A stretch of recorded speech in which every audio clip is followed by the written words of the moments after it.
और कथा, ये अनुष्ठान की जो स्थिति है, अनुष्ठान की व्यवस्था, इसका विश्राम दिवस भी।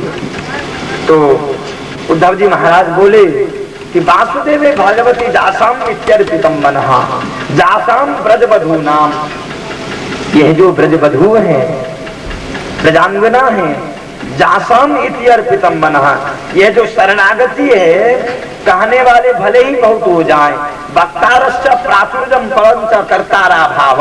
हमारे आचार्यों की भावना, वक्ता की अभाव ने वक्ता की कमी नहीं है, परंतु उस बात को मानने वाले, उन विचारों में अपने जीवन को लगा देने वाले सभी नहीं हुआ करते। हमारे गुरु महाराज कहते थे कि हम जीवन से लेकर के एकमात्र वरे महाराज जी मनसेरपुर महाराज जी की वचन हुई, आज्ञा हुई, और हम उनके वचनों को स्वीकार करके भागवत धर्म में लग गए, कहीं इधर उधर नहीं देखे। तो सही बात यह है, जिस किसी भी जीवों को अपने गुरुदेव के श्री चरणों में, उनके वचनों में यदि विश्वास की स्थिति बनी रहेगी, सही बात यह है, उसी को श्री कृष्ण की भक्ति हो सकती है। भक्ति सरल होने पर भी दुर्गम है। वह दुर्गम संगमनी तब होता है एकमात्र गुरुम प्रपत्तित एकादश स्कंद की बात है।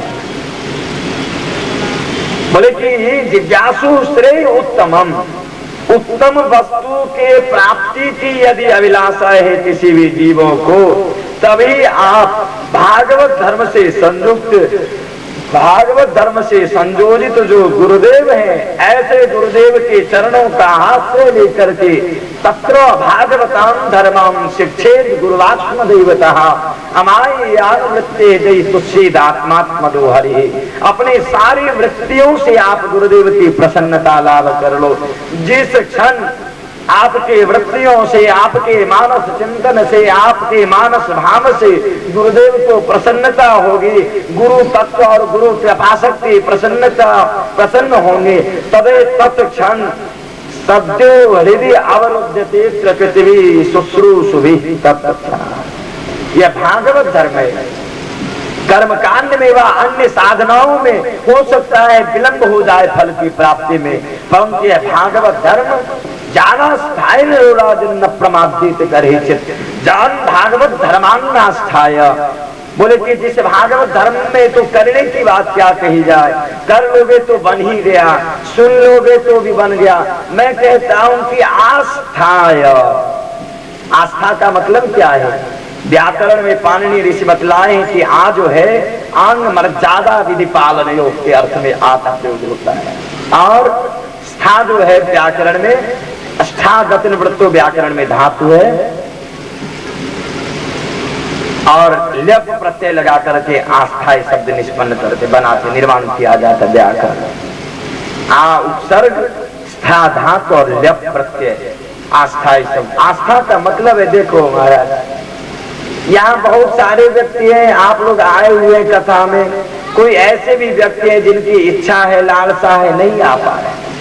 कहीं भी रह करके यह आस्था जो है, वृत्ति जो है, यह बैठे रह करके अस्वस्थ अवस्था में भी, अक्षम्य अवस्था में भी भागवत धर्म के अनुगत हो सकते हैं, और उन्हें इस वस्तु की लाभ मिल सकती है, मिलती ही है।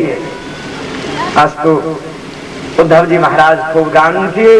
बोले दान प्रतपो होम जप स्वाध्याय संजमे श्रेयो विविधैश्चान्य कृष्णे भक्ते ही साध्यते।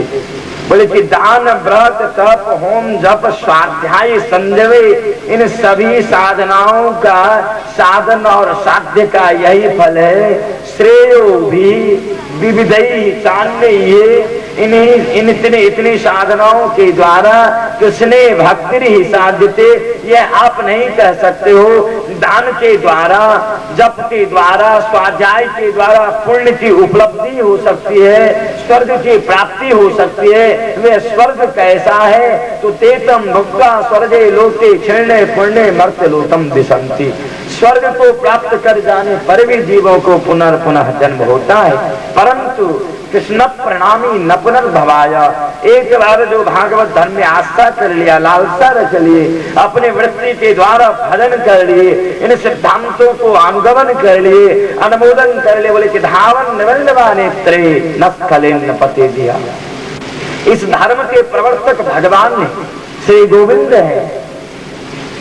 और गीता में भगवान ने कहा है अर्जुन से कि हे अर्जुन, पितामहस्य जगतो माता धाता पितामह, वेद्यम पवित्र मुंकारम नृकसाम नजदेव चा, गतिर्भर्ता प्रभु साक्षी निवास शरणम सुरज, प्रभुवा प्रलय स्थानम निधानम बीज मध्ययम, क्षिप्रम भवति धर्मात्मा सत्वत् शांतिम निगच्छति, कौन्ते प्रतिजानीहि न मे भक्तः प्रणश्यति।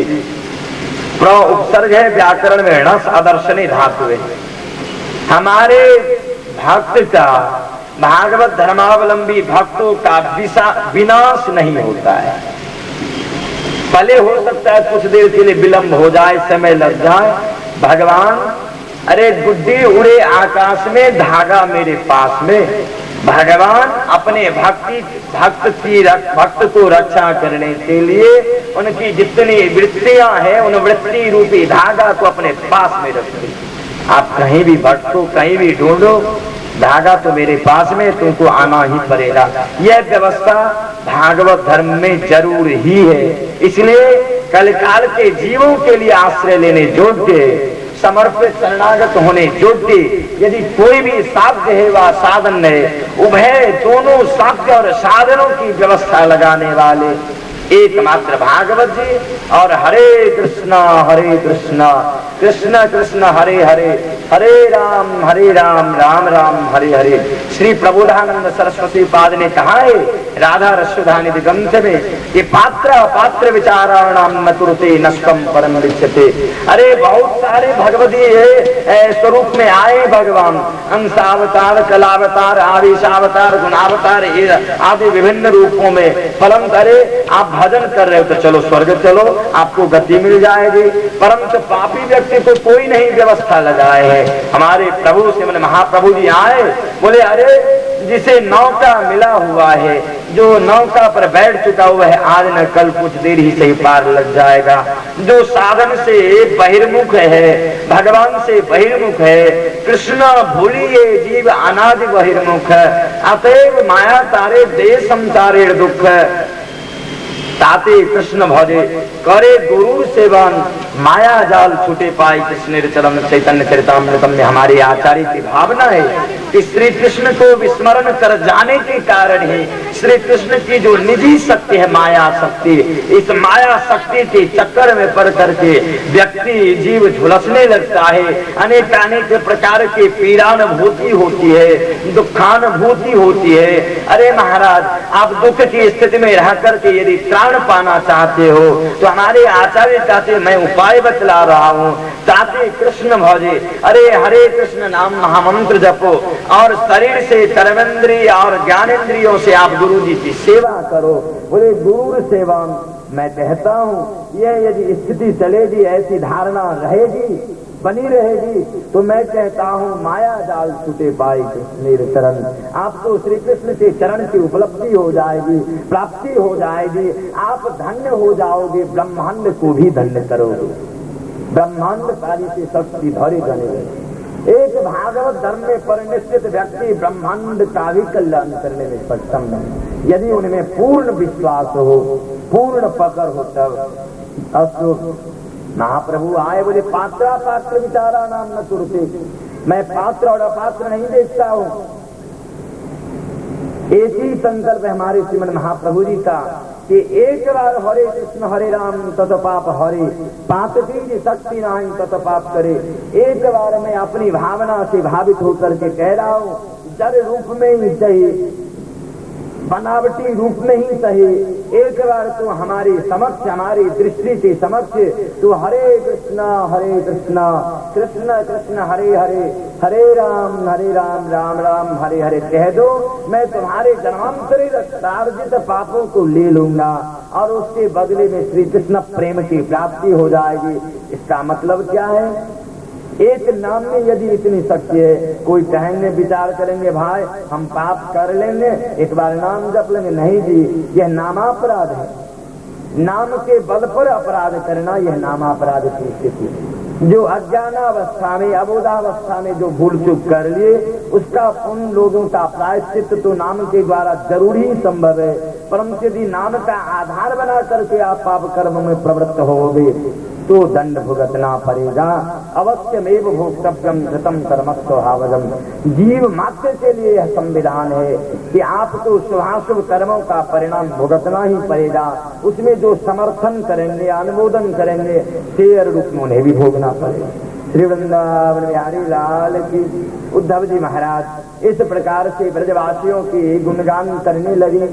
बोले धन्य है ब्रज की ब्रजांगना गोपियां, आप ही लोग धन्य हैं। और डंका के चोट पर कहने लगे उद्धव जी, अरे महाराज आप वेद पढ़े तो क्या पढ़े, आप हरि भक्ति विलास पढ़ेंगे। हमारे प्रभु कहते हैं कि नौवे प्रिय चतुर्वेदी मद भक्त स्वपचो प्रिय। जिसमें भक्ति है, नाम के प्रति अनुराग है, भागवत धर्म के समर्थक अनुमोदक चिंतक है, मद भक्ता स्वपचो प्रिया। स्वपच का मतलब जोम और चांडाल। निकृष्ट जोन में रहने वाले व्यक्ति भी भागवत धर्म के लिए के अधिकारी है। अधिकारी ही नहीं, यदि इन धर्म का अवलंब ले ले तो उसे भी सम्यक वस्तु की ही प्राप्ति होगी।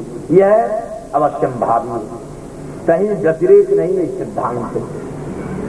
तो उद्धव जी महाराज भगवान बतलाए और सप्तम स्कंद में जमराज भी बतला है जमदूत से कि अहो बतस्व पचोतो गरियाम दत्ते वाग्रे वर्तते नाम तुभ्यम ते पुस्तपस्ते जो शत्रुरार्जा ब्रह्मांड चूर्णाम ग्रहण कीजिए। अरे अहो बतः, अहो क्या है व्याकरण में, वह आप यदि उल्टेंगे ग्रंथ अहो आनंदवाची है, आश्चर्यवाचक है, विस्मयादि बोधक है।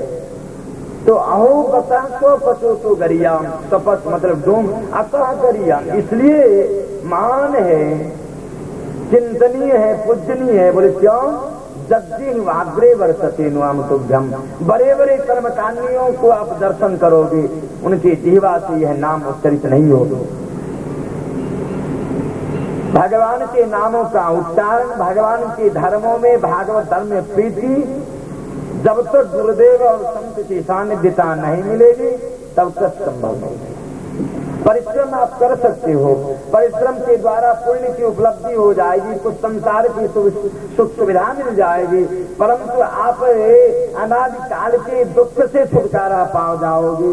इस दुख को सर्वथा के लिए निर्मूल करने की शक्ति एकमात्र भागवत धर्म में ही है, जिसे आप नाम धर्म कह सकते हो, जिसे आप जैव धर्म कह सकते हो, जिसे आप सम्राट धर्म कह सकते हो। इसलिए हमारे श्रीमन महाप्रभु जी ने कहा है कि श्री चैतन्य महाप्रभुर मतमिदम तत्राग्रहो ना परः।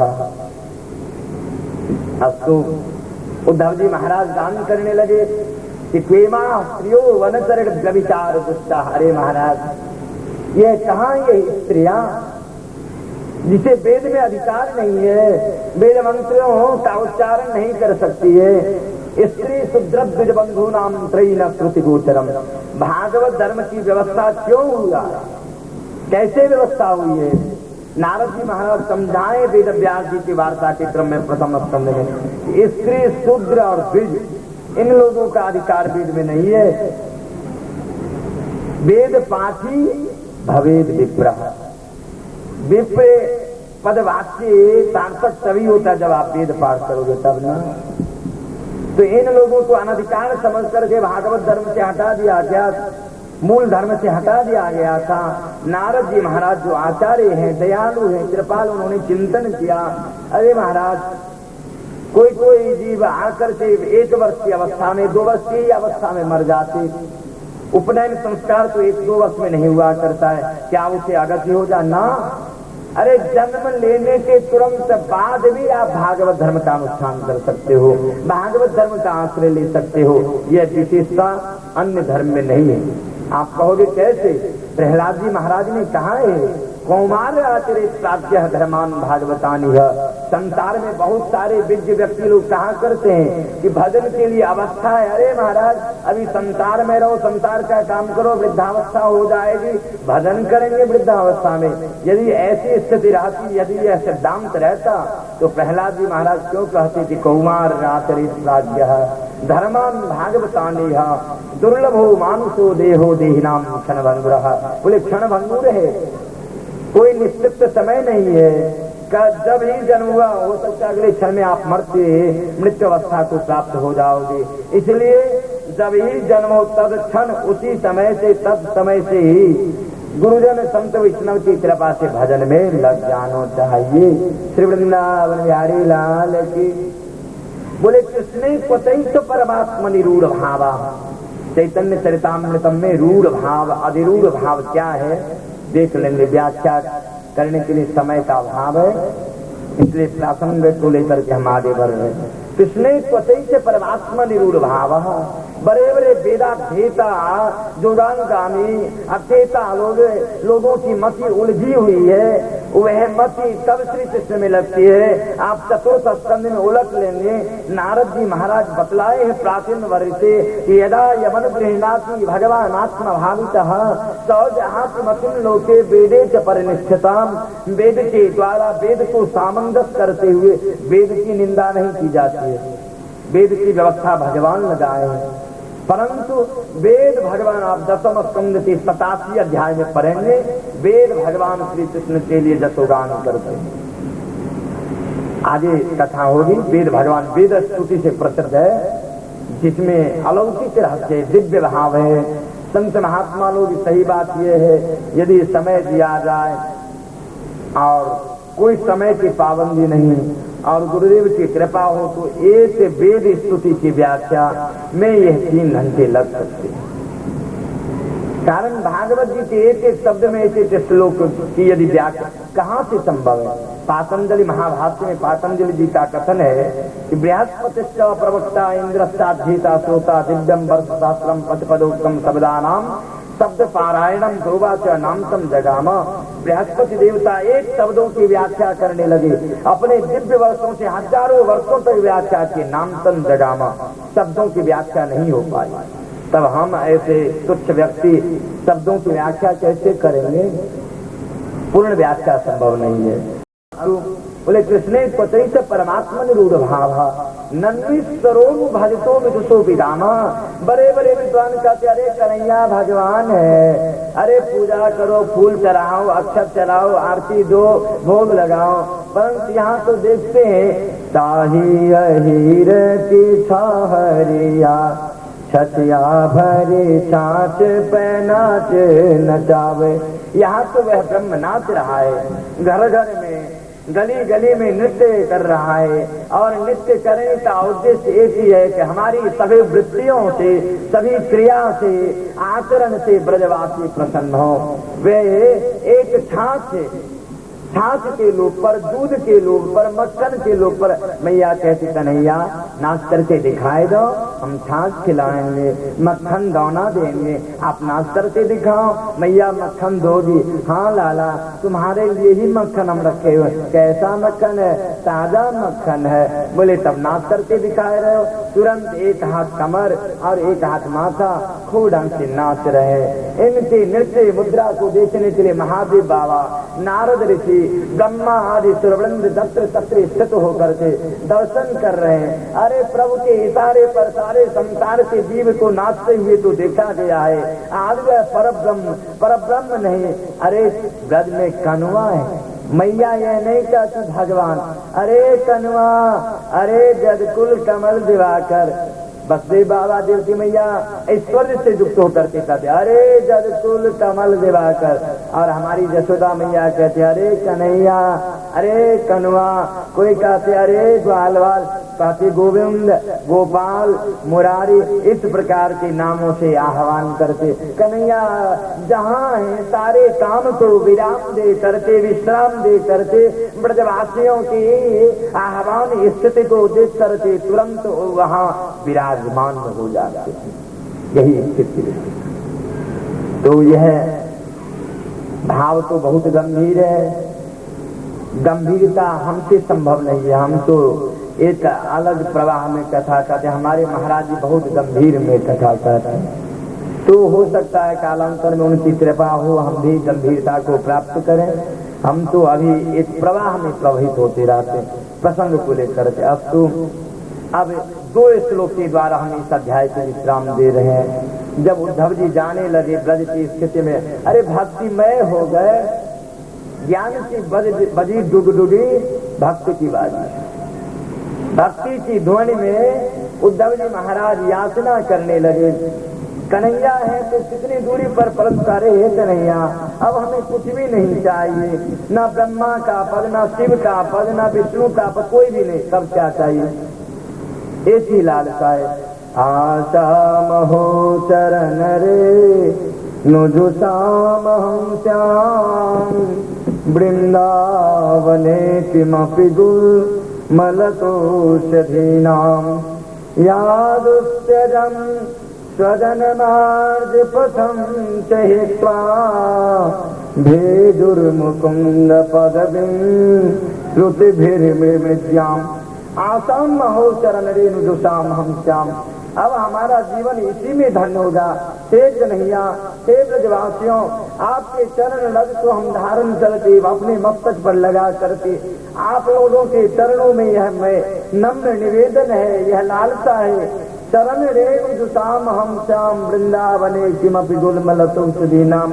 अब हमें कुछ भी पद प्रतिष्ठा की आवश्यकता नहीं है। वृंदावन की लता पता औषधि में, गुल्म में, आटवी में, झाड़ी में, किसी भी जोन में रह करके हम वृंदावन से अतिरिक्त कहीं भी नहीं जाए। हमारी आचार्य की भावना है, वृंदावन महिमामृतम में हमारी आचार्यों ने कहा है कि वृंदावनम परित्यज्य पादनीतम न गच्छति। देखो, देवकी नंदन मथुरा के आराध्य, द्वारिका के आराध्य तो वृंदावन से वे मथुरा में रहते हैं, द्वारिका में रहते हैं, परंतु नंद बाबा के लाडला लाल यशोदा मैया के कन्वा और कन्हैया वे ब्रज 84 कोट ब्रजमंडल को छोड़कर करके एक पद भी आगे नहीं बढ़ते हैं। आप भागवत जी के रहस्य को अवलोकन करें, चिंतन करें। हमारे कन्हैया ब्रज को छोड़ करके कहीं नहीं गए। क्यों?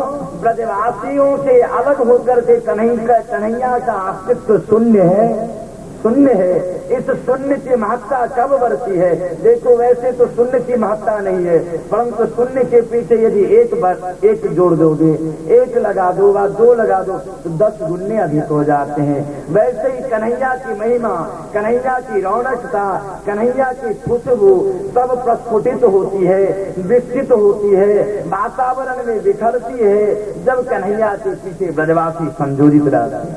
वृंदावन बिहारी लाल की। तो हमारे वे उद्धव जी महाराज गान करने लगे कि आशा महो चरण रेणु जुषाम हम श्याम, वृंदावने किमपि गुलमलतोषधीनाम। अब हमारे जन्म की सार्थकता, हमारे जन्म का जो प्रयोजन है, वह प्रयोजन इस क्षण मिलेगा। कैसे? इन ब्रजवासियों के चरण रज को धारण करने से। जब तक यह अपना चरण रज उत्कृष्ट भोजन उदासा तब मायाम जय में। उद्धव जी महाराज कहते भागवत जी में कि माया के ऊपर जय प्राप्त करने के लिए एक ही दिव्य औषधि है। वे दिव्य औषधि क्या है? वह भगवान का, वह आचार्यों का चरणामृत पान करो, चरण रज धारण करो, आप अविचिंतित हो जाओ। प्रहलाद जी महाराज ने कहा है कि नैताम प्रतिष्ठा वदरुक्रमांध्रिम विसत्य अनर्थापजमोदर्था महीयसाम पाद रजोभिषेकम निश्चिंत नानाम नवरणीत जावत। जब तक भागवत धर्म में आसक्त जो महज्जन है, ऐसे महज्जन के चरणों में जब तक यह प्राप्त जीव लुंठित नहीं होगा, अब चिंतित नहीं होगा, उनके चरण रज उच्चत प्रसाद को सेवन नहीं करेगा, तब तक उस दिव्य भाव की प्राप्ति नहीं होगी। और जब तक उस दिव्य भाव की प्राप्ति न हो, तब तक ब्रजवासियों की भक्ति से आप वंचित ही रहो। बोले एक वृंदावने किमपि गुलमलतोषधीनाम। हम प्रसन्न हो जाएंगे, जीवन धारण करना सफल हो जाएगा यदि वृंदावन में ही हम रह जाएं।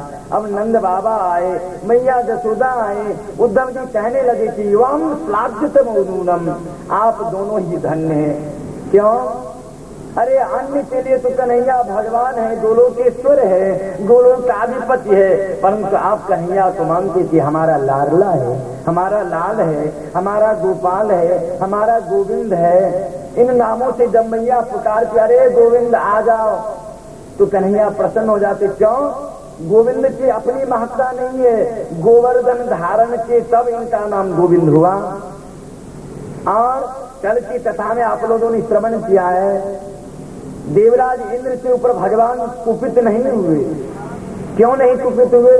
इसलिए जीवात्मा को परमात्मा से मिलाने का जो संजोग सुजोग प्रदान करे, उसके ऊपर भगवान प्रसन्न होते हैं, नाराज नहीं होते। आप भागवत जी उलट लेंगे, भगवान ने कहा है देवराज इंद्र से कि मामई स्वर्गम श्रीमदाम्भो दंड पाणिम न पश्यति प्रांतयामि संपद भयो दस्यते क्षाम्य निग्रहम। भगवान की कृपा जिसके ऊपर होती है, वह भगवान जिसके ऊपर अनुग्रह करने की इच्छा करते हैं, उनके ऐश्वर्य को ले लेते, उनकी मति रति जहां जिस व्यक्तियों के प्रति है, उन व्यक्तियों के पास से हटा करके अपने मन में लगा लेते। तृतीय स्कंद में कपिल देव भगवान ने कहा है कि हमारे भगत जिस जिस उद्यम में प्रवृत्त होता है, उन उद्यम में हम विफलता प्राप्त करा देते, सफल नहीं होने देते हैं। तब वह हार थक करके हारे तो हरिनाम। अब कहाँ जाए? हारे हुए व्यक्ति को, बहिष्कृत व्यक्ति को, संसार के व्यक्तियों के पास शक्ति नहीं है, इतनी उदारता नहीं है कि आपको बैठाएंगे। ऐसे स्थिति में रहने वाले जीव भी यदि उस क्षण में अपने आराध्य, अपने जीवन वल्लभ, प्राण वल्लभ है गोविंद को पुकारे कि हे गोविंद, हे आराध्य, हे भागवत भगवान, अब आप मेरी व्यवस्था करें, अपने पास लाए। ये भागवत धर्म गर्जना करते थे, आओ जीवे तुम आओ मेरी गोदी में बैठ जाओ, सारी स्नेह की प्राप्ति हो जाएगी। स्नेह अश्रु में हम तुम्हें अवसिंचन करा देंगे, अवगाहन करा देंगे, स्नपन करा देंगे, तू सराबोर हो जाएगा। और यह वृत्ति है, यदि भागवत के पास रहोगे तो सराबोर हुए भक्तिमान व्यक्तियों के पास बैठने पर कोई भी व्यक्ति सराबोर हो सकता है।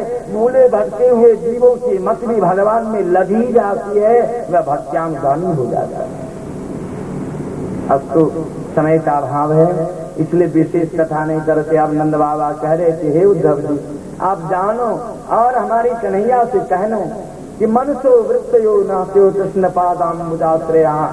हम बहुत भूल किए हैं, हम तो सबके सब ब्रजवासी कन्हैया की सेवा किए, पूजन किए, हम कभी भी कन्हैया की पूजन नहीं किए, कन्हैया को तो अपना मानते रहे। अब एकमात्र लालसा है कि मनसो वृत्तयो नास्यो, हमारी मन से, हमारे मन की एक एक वृत्तियां कन्हैया को प्रसन्न करने के लिए अनुकूलता में लाभ हो। कृष्ण पादाम्बुजाश्रया, हमारी एक एक वृत्ति कन्हैया की प्रति लग जाए, कन्हैया को प्रसन्न करे। बाचो विधाय निर्नाम नाम काय सत्प्रभनाय दिशु, अपनी सर्वेंद्रियों से, सर्व वृत्तियों से, वाणी के द्वारा व शरीर के द्वारा कन्हैया को ही प्रसन्न करो। और कहनो हे उद्धव जी, कर्म भेदभाव माना नाम यह नहीं है। देखो आज यदि कोई प्रधानमंत्री के बालक व राष्ट्रपति के बालक कोई गड़बड़ काम करे तो उसे दंड नहीं दिया जाता है। देखिए भागवत धर्म में उदारता क्या है। नंद बाबा कह रहे हैं कर्म भी ब्राह्मण माना नाम, ये संविधान है। आप कह दो कन्हैया से कि हम अपने शुभाशुभ कर्मों के परिणाम फलस्वरूप जिस जोनी में जाए, यह नहीं कि हम कन्हैया के पिता हैं तो हमें छूट दी जाए, हमें एक अच्छी व्यवस्था की जाए हमारे लिए। नहीं, जो संविधान है उस संविधान की व्यवस्था हो जाने में ही हमारी कुशलता है। कि जत्र स्वापिश्वरेच्छया मंगलाचरिते दानी रतिर्ना कृष्णेश्वरे, अपने मंगल आचरणों के द्वारा हम कन्हैया को प्रसन्न करें, कन्हैया में रति लगी रहे। इस प्रकार से बतलाए। अब पूर्वार्ध के एक अध्याय में कथा है, अक्रूर जी महाराज धृतराष्ट्र को समझाए कि हे धृतराष्ट्र महाराज, आप क्या समझ रहे हैं, आप किस आचरण में प्रवृत्त हो। एक प्रसूयते जंतु हो, एक एवं प्रलीयते, एकोन भूमते सुकृता, मेक एव च दुष्कृतम। जीवता जीव अकेला ही आता है, एक ही जन्मता है, एक ही मरता है, ये संबंध कायम रहने वाला नहीं है। इसलिए सद्धर्म के आश्रय लेकर के सद्धर्मानुगामी होकर के सदवृत्तियों के द्वारा भागवत धर्म के अनुगामी बन जाओ। अब इस प्रकार से बतलाए 51वें अध्याय में अब उत्तरार्ध भाग में राजा मुचकुंद की कथा है, जिसमें कहा गया है कि क्वचिद रदांति में पार्थिवांगुर जन्म भी जन्म कर्मा विधानानी संकिमिंग सहस्रशः। भगवान के रूप गुण लीला लावण्य को कौन वर्णन करे, किसके पास शक्ति है? किसी के पास शक्ति नहीं है, किन्हीं भी जीवों के पास शक्ति नहीं है। कोई पृथ्वी के मट्टी के धूल कण को गणना कर ले, गिन ले, यह संभव हो सकता है जो असंभव है, परंतु कन्हैया के असंख्य गुण गणों को कौन वर्णन करे, कौन समझ पावे, उसको स्मरण करने में। अस्तु, अब राजा मुकुंद जी 2 श्लोक तो लंबा है, परंतु 2 श्लोक के द्वारा हम आगे बढ़ रहे। जब भगवान बोले कि आपकी क्या इच्छा, आप क्या चाह रहे हैं, तो मुकुंद जी बतलाए कि हे प्रभु, नटामयेनम तव पाद सेवना तचिंतन प्रार्थ्यतमावरम विभो आराध्य स्वाम्यपवर्गदम हरे वृणीतयार्जो वरमात्म बंधनम न कामयेनम तव पाद सेवना। वासनाओं के कारण, कामना वासना के कारण हम तो जन्म मरण के चक्कर में पड़े हुए हैं। अब हमारे लिए जिसमें लाभ है आप भी तो जानते हैं। न कामयेनम, अन्य किसी भी वस्तु की इच्छा नहीं है। क्या इच्छा है? तव पाद सेवनात्, अचिंतन है। अचिंतन का मतलब क्या है? श्री कृष्ण भजनम विहाय जहाँ न किंचित इच्छति अचिंतन, जो श्री कृष्ण भक्ति को छोड़ करके, भागवत धर्म को छोड़ करके और कुछ भी नहीं इच्छा करता, वही अचिंतन है। तो बोले कि अचिंतन प्रार्थ्यतमात्, जो अचिंतन के अंश, अचिंतन भागवत धर्मावलंबी भक्तों के लिए जो अभिष्ट है, वे जिस वस्तु की प्राप्ति के लिए लालसा किया करते हैं, चिंतन किया करते हैं, ऐसे भगत का संग हो, और हमारे लिए भी यही वस्तु अभिष्ट है। इस प्रकार से बतला करके एक श्लोक और बतलाए कि लब्ध्वा जनु दुर्लभ वक्त्र मानसम कथम चिदभ्यंगमयत्न तो नघा पादार विंदम न भजन च सन्मतिम गृहाम कूपे पतितो यथा पशु। जो मानव शब्द मानव शरीर प्राप्त करके भगवान की कृपा से मिली है, कबहू तो करी करुणा नर देहि देश ईश बिन हित नहीं, इसमें कोई हित नहीं है।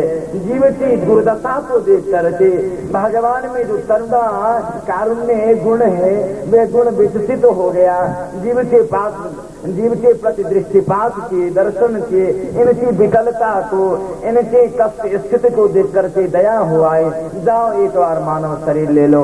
तो बोले कि लब्ध्वा जनो दुर्लभ मत्र मानसम, जो दुर्लभ है, दुर्लभ होने पर भी सुलभ है आचार्य की कृपा से, फिर भी जो इस वस्तु को प्राप्त करके, शरीर प्राप्त करके, पादार बिंदम न भजन से सन्मतिम, भागवत धर्म से युक्त होकर के, भागवत धर्म के आश्रित होकर के जो भगवान का आश्रय नहीं लेते हैं, भगवान का भजन नहीं करते हैं, वे कैसे? तो गृहांध कूपे पतितो यथा पशु, जैसे जो आच्छादित कूप है, घास को, हरे हरे घास को देख करके क्या करता है जंतु, अविवेकी जंतु, वह घास के लोभ में आकर के जाता चरने के लिए और गिर पड़ता है कुआं में, वैसे ही जो भजन नहीं करता उसकी गति ऐसी होती है।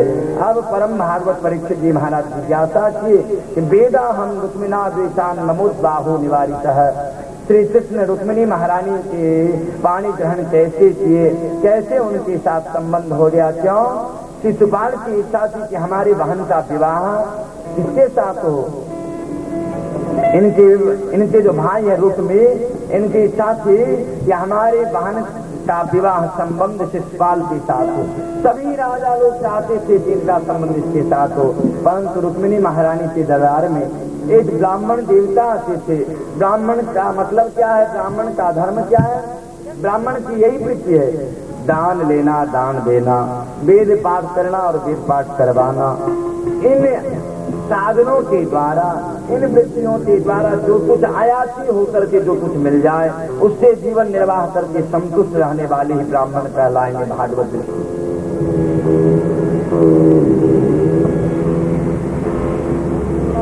तो इस प्रकार जिज्ञासा की अब कहने लगे। तो श्री परमहंस गुरुदेव श्री सुखदेव जी महाराज कथाक्रम को आगे बढ़ाते हुए चाहते जो अब क्या किया जाए, सबकी सब तैयारी चल रही है, धूमधाम में आनंद के उत्सव में तैयारी लग रहे। ब्राह्मण देवता आकर के इनके अंतरामाल में आकर के नित्य प्रति भगवान का गुणानुवाद करते, गुण श्रवण करते करते करते श्री कृष्ण के चरणों में मत लग गए।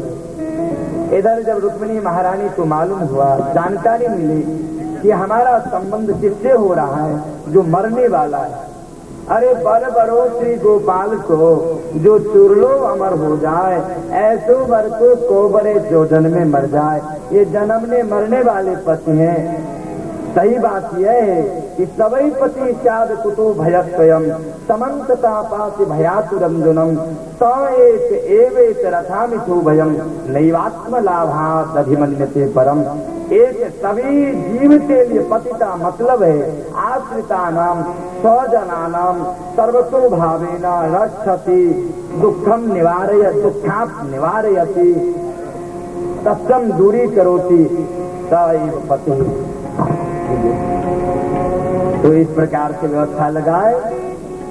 तो रुक्मिणी महारानी ब्राह्मण देवता को एक पत्र में 7 श्लोक लिख करके भेजती है। यहाँ से लव लेटर प्रारंभ हुआ है भारतीय सभ्यता। परंतु रुक्मिणी महारानी अपनी कैसी भावना जलाई है इस पत्र में आप 7 श्लोकों को पढ़ लें, जिसमें पहला श्लोक है रुक्मिणी महारानी भेजी प्रेषित थी, हे ब्राह्मण देवता, हो व न हो, फल की प्राप्ति प्रयत्न के अनुसार नहीं होता है, भाग्य के अनुसार, भगवान की कृपा के अनुसार। तो पहला श्लोक यही है, रुक्मिणी महारानी लिख करके भेजी, हे भगवान, हे त्रिभुवन नियामक त्रिभुवन सुंदर, श्रुत्वा गुणान् भुवन सुंदर श्रृण्वतां ते निर्विश्य कर्ण विवरै हरतोऽङ्गतापम् रूपं नृतां नृसिमतामखिलार्थलाभं त्वय्यच्युता विशति चित्तमपत्रपं में कैसा स्नेह है। दर्शन कर ले आप भागवत में। श्रुत्वा गुणान्, आपके बहुतों गुणों को सुन करके निर्विश्य कर्ण विवरै, भागवत धर्म में यह विशेषता है। अभी तो आप प्रयास करोगे भागवत पढ़ने के लिए, जब भागवत जी की कृपा होने लगेगी आपको, तो आप स्मरण करो या न करो, भागवत जी ही आपका स्मरण करें। तो निर्विश्य कर्ण विवरै हरतुंग तापम। रुक्मिणी महारानी कहती है कि आपके गुणों को श्रवण करते करते, चिंतन स्मरण करते करते, अब यदि नहीं भी चाहते हैं फिर भी कान के द्वारा यह ध्वनि होता है कि कृष्ण कथामृत श्रवण कराओ ना, कृष्ण कथामृत पान कराओ ना। क्यों? श्रवण मंगलम श्रीमदाष्टम दशम स्कंद के 30वें अध्याय। श्रवण को भी, कान को भी मंगल करने वाला, मतलब कान में जो बुरी बुरी बातों को सुनने की प्रवृत्ति है, इच्छा है, उन्हें दुर्वासना को, दुखेच्छा को हटा देने की शक्ति है भागवत धर्म और भागवत गीता का। श्रवण मंगलम वाय से बहुतों प्रकार से अर्थ कर सकते हैं, लेकिन श्रुत्वा गुणान् भुवन सुंदर, हे भुवन सुंदर संबोधन में बतलाएं रुक्मिणी महाराज।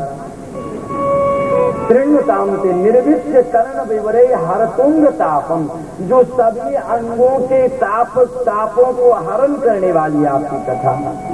तब क्रीडितम कृष्ण नृणाम परम मंगलम, हे श्री कृष्ण, आपकी जो क्रीड़ा है, वह रासलीला है, वह जितनी कथा है, वह रूप है, वे सब के सब नृणाम परम मंगलम, मानवों को परम मंगल को प्राप्त कराने वाली है और सारी वासना को धो देती।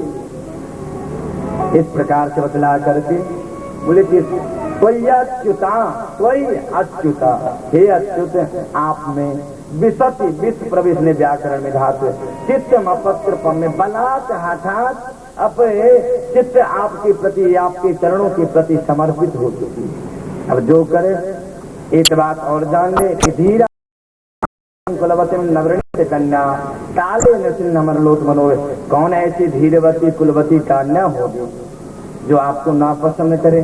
सब तरह से आप अतुलनीय हो। एक मेवा द्वितीयम, ये जो सिद्धांत चरितार्थ होता है आप में, इसलिए आप वर्ण करो वा न करो, यह प्रेम की स्थिति है। यदि अपेक्षा रखते हो तो वह व्यापार कहा जाएगा, परंतु यदि अपेक्षा रहित होकर के भागवत धर्म से संयुक्त होकर के किसी भी जीवों के साथ नहीं करते हो तो उसे आप प्रेम कह सकते हो, जिसमें कोई व्यापार नहीं, कोई लोभ लालच नहीं। नहीं महाराज, आज तुम मुझे चाहो न चाहो, मैं तुम्हें चाहा करूंगी। रुक्मिणी महारानी ये संवाद भेजी, और जो सर्वांतर जामी है उसे भी रुक्मिणी महारानी पत्र के द्वारा जना रही, फिर भी भगवान पसंद हो रहे। देखो भगत यदि कथा कहते तो उन्हें आनंद क्यों मिलता, क्यों उनके पास अभाव नहीं, हमारा बेटा है कह रहा कथा, इसके पास में जा करके हम सुनेंगे। तो रुक्मिणी महारानी भगवान जो अखिलांतर जामी सर्वांतर जामी उसे भी कहते कि आप हमें कैसे प्राप्त करेंगे, पानी ग्रहण कैसे करेंगे।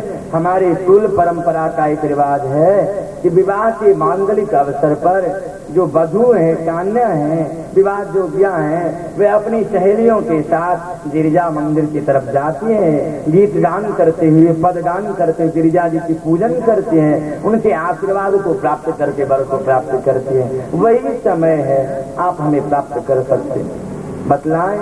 अब ब्राह्मण देवता चले, इधर तैयारी चल रही है, ढोल बाजाने का अनेक प्रकार के वाद्य यंत्र की व्यवस्था की गई है, सारी व्यवस्था। इधर जरासंध आदि जितने भी योद्धा लोग हैं वे विचार कर रहे हैं कि देखो इस शुभ कार्य में वह श्री कृष्ण और श्री राम जरूर ही आएगा बाधा करने के लिए। यदि आने की दिशाएं थी तो हम सब के सब लोग मिलकर के अस्त्र शस्त्रों के द्वारा मार देंगे, भगा देंगे, और यह शुभ कार्य को हम लोग संपादित करेंगे, जरूर करेंगे।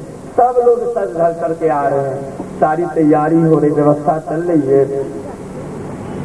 अब लिख ले ब्राह्मण देवता जब गए इधर श्री कृष्ण के पास, यही भगवान का वचन। बोले ब्राह्मण देवता खूब सेवा के चरण संवाहन किए, भोजन कराए। जब आराम करके उठे बोले ब्राह्मण देवता क्या संवाद लाए। बोले एक ही पत्र है, आप पढ़ लें, उसमें सब कुछ है, कुछ भी जनाने की आवश्यकता नहीं, पत्र के द्वारा आप अवगत हो जाओगे। पढ़ करके श्री कृष्ण कहने लगे, हे ब्राह्मण देवता आप जाकर के कहनो रुक्मिणी महारानी से कि तथा हम अपितचित्तो निद्राम चनले भेनिशी। व्याकरण के अनुसार बोले कि हमें रात्रि में निद्रा नहीं होती, हम सो नहीं पाते। जैसे रुक्मिणी महारानी में व्याकुलता है कि हम श्री कृष्ण को ही प्राप्त करेंगे, तद्वत हम में भी यह व्याकुलता है। जे था माम प्रपद्यम चेतांश तथे भजाम्यहम्। और हमारे श्री चैतन्य चरितामृत में आचार्य की वाणी है, आमार प्रतिज्ञा चाचे पूर्व है जे जैसे भाजे से कृष्ण भजे थे। श्री कृष्ण तद भाव भावित होकर के भजन करते। बोले हमें निद्रा नहीं होती है। देखो अब रुक्मिणी महारानी कहकर के भेजी संवाद, अपनी भावना को जनाए कि जैसे चिन्ह का भाग कोई सियार न ले जाए, तद्वत हम तो पूर्ण रूप से समर्पित हो चुके हो श्री कृष्ण के चरणों में। अब जैसी व्यवस्था लगा रहे। अब श्री कृष्ण बोले कि ब्राह्मण देवता के साथ ही साथ रथ पर बैठ करके चल दिए। यात्रा से जाकर के जब नगर के समीप में प्रवेश कर गए, बोले ब्राह्मण देवता भरो, हम आ रहे हैं भ्रमण करते हुए, स्थिति से अवगत होते हुए आ रहे हैं। जब श्री कृष्ण भ्रमण करते हुए आ रहे, नगर की नारी वृंदे, मातृ वृंदे जब इनके रूप लावण्य को दर्शन करती है, विमुग्ध हो गई, विमोहित हो गई, भगवान से याचना करने लगी।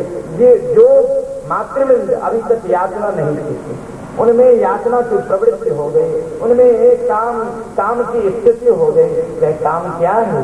कहने लगे कि अस्तैव भारजा भवितुम रुक्मिणी निरहत ना परा। यह रुक्मिणी महारानी सर्वतो भाव सब तरह से इन्हीं पुरुष के योग्य अपरा नौमित्य थे। रुक्मिणी महारानी के योग्य और कोई वर नहीं है।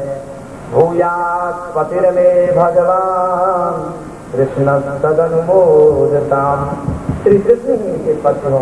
भूयात् इस प्रकार से प्रयोग किए, लेकिन भूयात् पतिर में इन रुक्मिणी महारानी के सभी भावों की रक्षा करने में समर्थ सक्षम पति वही हो सकते जो अपने आश्रितों के सभी भावों की रक्षा करे। उससे देवभूति महारानी तृतीय स्कंद में कही है, नेह कर्म धर्माय न विरागाय कल्पते न फिर सफल सेवाए जीवन न फिर तो ही सहा।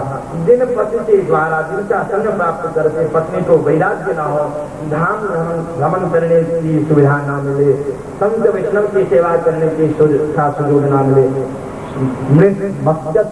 बोले न तीर्थ पद सेवाए जीवन अपिमृत हो मरे हुए के समान है। रुक्मिणी महारानी के प्रति इस प्रकार से याचना कर रहे। अब सारी तैयारी चल रही है, रुक्मिणी महारानी प्रतीक्षा कर रहे, तो अब श्री कृष्ण की आने की बात क्या कही जाए। ब्राह्मण देवता भी नहीं लौटे। सही बात तो यह है कि हम उनके योग्य नहीं हैं, हमें बहुत सवाल है, बहुत दुर्गुण है, हमें कैसे प्राप्त करेंगे, उन्हें लज्जा होगी। परंतु जिनमें इस प्रकार की दैन्यता हो उनको प्राप्त करने के लिए श्री कृष्ण प्रतिक्षण और व्याकुल हो रहे हैं। इनमें छरपटाहटता बढ़ती जा रही है कि कितनी जल्दी हम अपने आश्रित जनों को अपने पास ले आओ, उनके भावों की रक्षा करो। इधर सबके सब 12 में समूह में आकर के सजे धजे श्री कृष्ण को दंडित करने के लिए, मारने के लिए। परंतु श्री कृष्ण कैसे आवे, इधर चल रही आधीर दंडाक खतिर धूपी ज्वाल्य भूषणे नाना प्रकार के उपहारों के द्वारा, संदेशों के द्वारा गिरिजा मंदिर में जाकर के रुक्मिणी महारानी पूजा करके और निवेदन की याचना की कि हे गिरिजा महारानी, हे गणेश भगवान, हे शिव भगवान, आप कैसे हैं? शिव संकल्प मस्तु, सभी जीवों के कल्याण के लिए आप चिंतित रहा करते हैं। वेद्यम वास्तव मात्र वस्तु शिवनम, कल्याण प्रदान करते हैं आप, हमारी यह इच्छा पूर्ण कर दें, हम धन्य हो जाएंगे। इस प्रकार से रुक्मिणी महारानी पूजन करके निकली। अब प्रतीक्षा कर रही है, घूंघट लगाई हुई है, फिर भी कभी कभी हाथ धीरे धीरे सर उठाती कभी कि हमारे प्रभु आए व नहीं आए। प्रतीक्षा है, भरोसा है कि प्रभु के चरण में जो जाते, जो समर्पित हो जाते, उनके भावों की रक्षा होती है। ये तो संविधान अभी तक बना है, पालन हुआ है, अगले क्षण क्या हो प्रतीक्षा कर रही है रुक्मिणी महारानी। अब श्री कृष्ण आए, धराम से ले जाकर के रुक्मिणी महारानी के हाथ को पकड़ करके अपने रथ पर बैठा करके ले गए सबके समक्ष। बड़े बड़े योद्धा रहे, युद्ध विक्रमता पराक्रमता कुछ भी काम नहीं हो, जतो धर्म ततो जया। जहाँ बुद्धि बल से ही सब काम नहीं हुआ करते, बुद्धि की भी आवश्यकता है। श्री कृष्ण अपना काम बनाए, अब जाकर के समय पर गए। इधर व्यवस्था चल रही है, श्री कृष्ण बहुत परीक्षा भी लिए रुक्मिणी महारानी की कि अभी भी कुछ भी नहीं हुआ है, हम तो वन में विहरण करने वाले, हमारे लिए न घर है न मकान है, हम राजकुमार भी नहीं है, तो हमारे साथ आप क्यों संबंध जोड़ना चाहती हैं? कुशल नहीं होगा, आप प्रसन्न नहीं रह पाओगे, बहुतों अभाव को दुखों का सामना करना पड़ेगा, इसलिए कुशलता इसमें अभी भी आप दूसरे से संबंध बना लो। रुक्मिणी महारानी भी परीक्षा में पास थी। जो श्री कृष्ण पूछते गए, बोले कि आपके अचिंतन का मतलब क्या है? भक्ति रूपी परम संपत्ति आपके हृदय में, तो आप परम संपत्तिवान हो, परम धनी हो। इस प्रकार से परीक्षा में पास होते हैं, इनके प्रश्नों का उत्तर देती गई।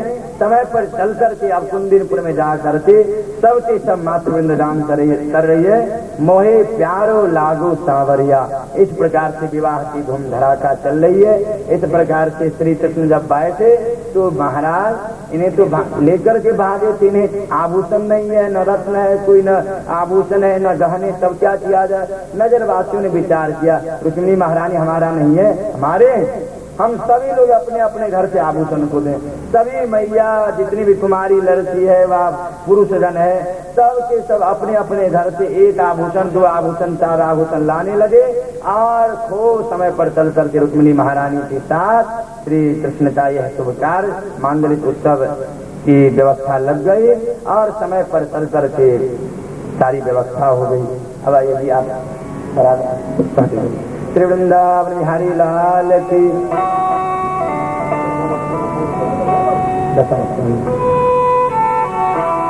तो इस प्रकार से मांगलिक उत्सव चल रहे हैं, जिसमें एक परंपरा रही है। श्री कृष्ण सर झुकाए हुए, जितनी भी मातृवृंद गाली दे रहे हैं, बोले मुकुट धर सांवरे रे लाला, बापन को लाल मुकुट धर सांवरे रे लाला, बापन बापन कोला। इस प्रकार से गाली दे रहे हैं। बोले गोरे वसुदेव देव के गोरे है नंद राय, ओंकारो कहाँ से भयो रे लाला, द्वै बापन कोला। बोले आपके बाबा भी मैया भी गोरे, आप काले कैसे हो गए, कैसे पुरुष। इस प्रकार से गाली दे रहे और श्री कृष्ण सर झुका करके सुन रहे, आनंद ले रहे। इस प्रकार से मांगलिक विवाह संबंध हो गया। समय पर चल करके रुक्मी प्रतिज्ञा के वचन किए कि हम जरूरी मार करके आएंगे। चले, श्री कृष्ण को कौन मारे। श्री कृष्ण क्या के बाल मोड़ दिए। मारे इसलिए नहीं तो हो सकता है भविष्य में चल करके रुक्मिणी महारानी कैसे कह देंगी कि हमारे भाई को मार दिया, आप अपने साला को मार दे। ना ना, ऐसा काम नहीं होना चाहिए। जिससे निंदा हो, लोग अप्रसन्न हो, ऐसे काम को भगवान भी नहीं करना चाहते हैं। इसको वर्जित करके संयमित करते हैं ऐसे कामों को। इस प्रकार से व्यवस्था लगे। समय पर चल करके जाम्बवान जी की बालिका है, उनके साथ श्री कृष्ण के साथ संबंध हुआ। ये देखने में काली श्यामा, तो श्री कृष्ण विचार कि हमारी तो पटरानी सबके सब एक अलौकिक काम की आभा संपन्न है, वहाँ कैसे ले जाएंगे। आए जब लेकर के सभी वधु अपने अपने घर से निकली, कैसी नहीं बहुत वधु आई, थोड़ा दर्शन कर ले। परंतु श्री कृष्ण विचार के नहीं दर्शन करा। बोले कि विचार करे जाम्बवती से कि आप वहाँ कुछ भी नहीं बोलो, हम सब काम बना दें। ठीक है करे। श्री कृष्ण बोले कि ना, हम दर्शन नहीं कराएंगे आप लोगों को, जब आप लोग कुछ देंगे तभी दर्शन संभव है। बोले क्या चाहिए, आभूषण चाहिए, रत्न चाहिए, हीरे चाहिए, मोती चाहिए, सब कुछ देंगे हम, दर्शन तो कराए दो। बोले नहीं कुछ चाहिए, न हीरा चाहिए, मोती चाहिए, आप लोग यदि दर्शन करना चाहती है तो एक वस्तु देना पड़ेगा। बोले अवश्य, हम किसी भी हालत में हमें दर्शन कराए दो।